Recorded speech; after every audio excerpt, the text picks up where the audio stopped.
Bab 51 Penculikan di hari pernikahan bagian 2.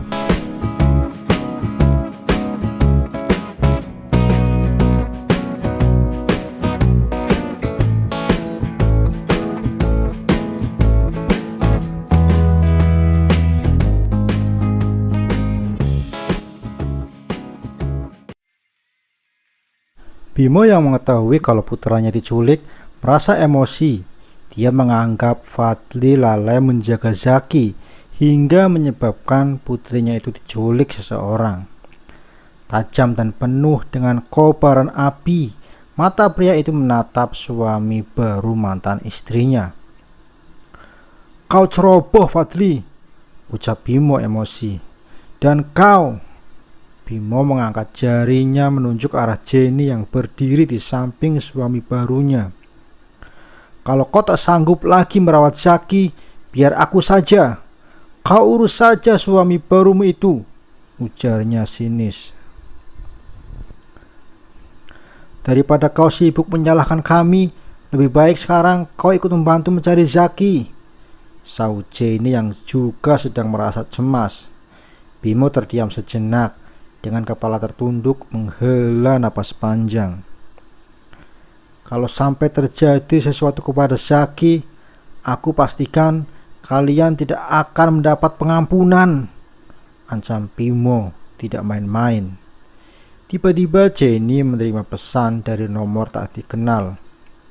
Dia segera melihatnya dan langsung terkejut saat melihat video singkat yang memperlihatkan Zaki sedang menangis di suatu tempat yang tidak dikenal. "Zaki?" gumam Jenny. Dia langsung menunjukkan video itu kepada suaminya. "Fadli, dia menangis ketakutan di sana. Aku takut Zaki kenapa-napa," ucap Jenny.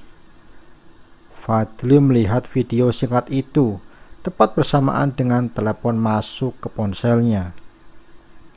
Tepat saat Fadli sedang berbicara dengan seseorang, Jenny pun kembali menerima pesan teks yang mengatakan bahwa Jenny harus datang sendirian. Dia tidak boleh ditemani siapapun, apalagi sampai melapor ke polisi kalau ingin anaknya selamat.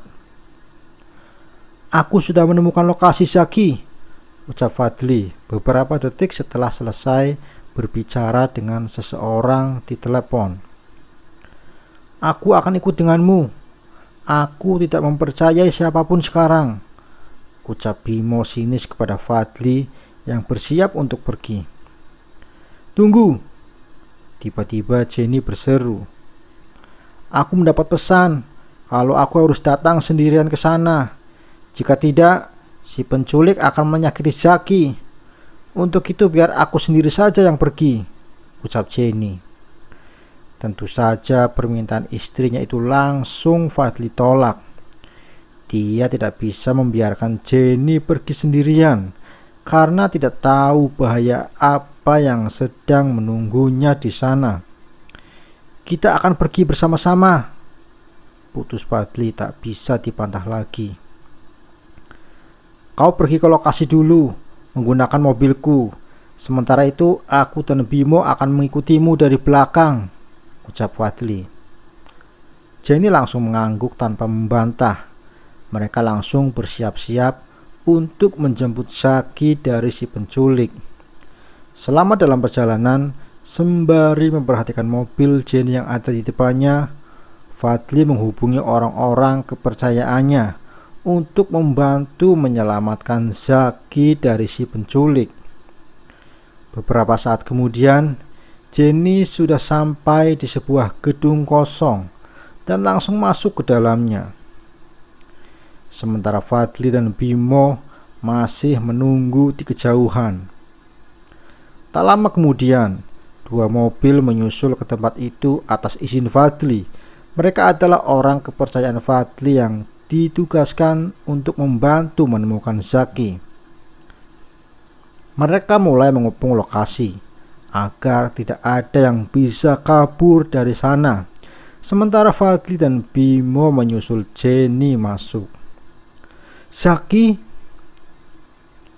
Kedua bola mata Jenny membulat sempurna ketika melihat putra semata wayangnya ada tepat di hadapannya. Jenny langsung berlari hendak mengambil putranya. Namun langkah itu refleks tertahan saat tiba-tiba saja seorang pria menodongkan pistol ke arah Zaki.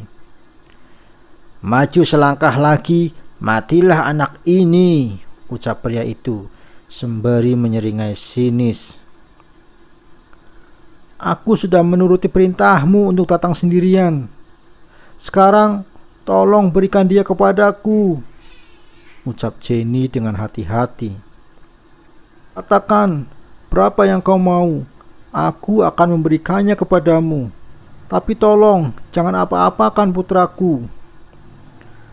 Wanita itu mencoba bernegosiasi dengan si penculik, berharap dia akan dengan mudah mendapatkan putranya kembali, walau harus bertukar dengan uang sebanyak apapun. Si penculik hanya tersenyum sinis tanpa menjawab apapun. Tak lama kemudian, seorang pria lainnya datang bersamaan dengan wanita paruh baya. Pria itu adalah Andre dan Anissa. Ternyata merekalah yang menculik Zaki. "Siapa kalian? Kenapa mengganggu keluargaku?" tanya Jenny kepada 3 orang tak dikenal yang ada di hadapannya. "Apa kau tahu kenapa aku menculik anakmu?" tanya Anissa kepada Jenny.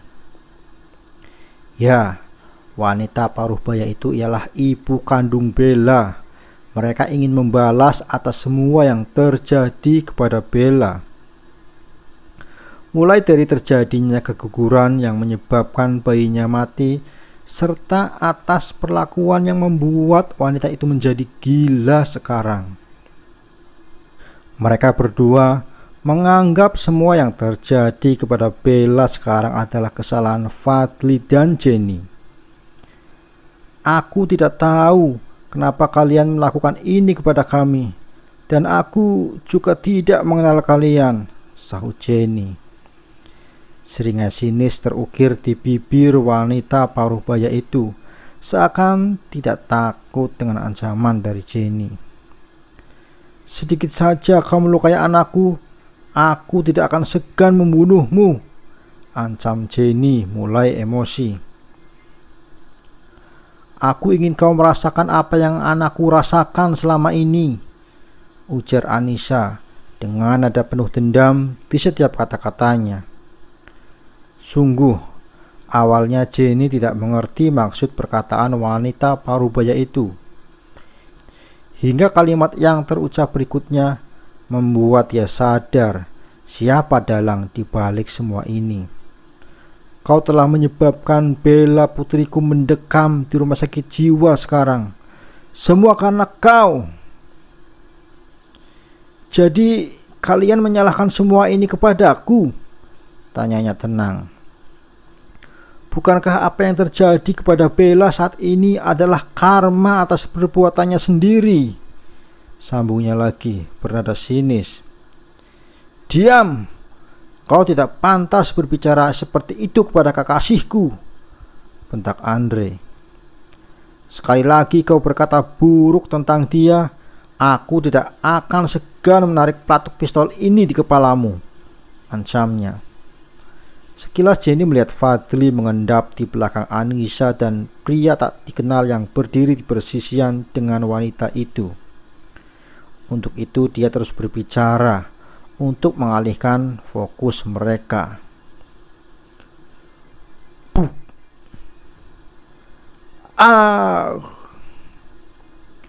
Satu pukulan cukup kuat menghantam pundak pria yang ada di dekat Anissa hingga membuatnya tumbang terjatuh ke tanah. Dengan gerakan cepat, Fadli langsung menendang lengan Anissa hingga pisaunya terlempar cukup jauh, lalu mendorong wanita paruh baya itu dengan kasar hingga terjatuh tepat di hadapannya. Tak mau membuang kesempatan, Jenny mengambil pistol yang terjatuh dari tangan Andre, lantas berbalik menodongkannya ke arah Andre. Fadli dan Jenny bertukar tempat. Pria itu mengambil alih pistol dari tangan sang istri yang dia gunakan untuk menodong Andre dan memberikan Zaki kepada istrinya. "Kamu baik-baik saja kan?" tanya Fadli yang langsung dibalas anggukan oleh istrinya. "Cepat bawa Zaki menjauh dari sini," perintahnya kemudian. "Jangan bergerak, kalian semua sudah dikepung," terdengar suara dari orang kepercayaan Fadli.